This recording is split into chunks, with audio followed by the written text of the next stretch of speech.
Hello दोस्तों, नमस्ते, प्रणाम। मैं आपकी संगीता पटेल अपने यूट्यूब चैनल में आप सभी का स्वागत करती हूँ। ये अन्नू पटेल है। एक छोटा सा चुटकुला सोहर पर का उठान गीत सुनाने जा रहे हैं। अब कैसे लगे कमेंट में बताना।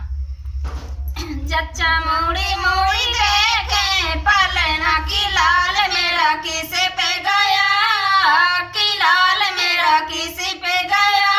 मुड़ी मुड़ी के जच्चा मोड़ी मोड़ी देखे पालना की लाल मेरा किसी पे गया, की लाल मेरा किसी पे गया।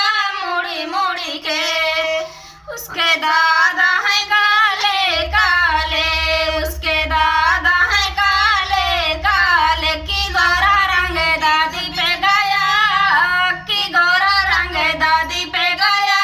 मुड़ी मुड़ी के जच्चा मुड़ी मुड़ी देखे पालना की लाल मेरा किसी पे गया, की लाल मेरा किसी पे गया। मुड़ी मुड़ी के उसके पापा है काले काले, उसके पापा है काले काले। की गोरा रंग मम्मी पे गया, की गोरा रंग मम्मी पे गया। मुड़ी मुड़ी के जच्चा मुड़ी मुड़ी देखे पालना की लाल मेरा किसी पे गया, की लाल मेरा किसी पे गया।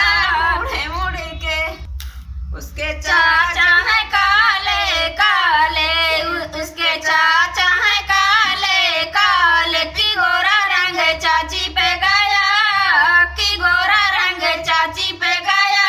मुड़ी मुड़ी के जच्चा मुड़ी मुड़ी देखे पालना की लाल मेरा किसी पे गया, की लाल मेरा किसी पे गया। मुड़ी मुड़ी के जच्चा मुड़ी मुड़ी देखे पालना की लाल मेरा किसी पे गया, की लाल मेरा किसी पे गया। मुड़ी के कैसे लगे कमेंट में बताना।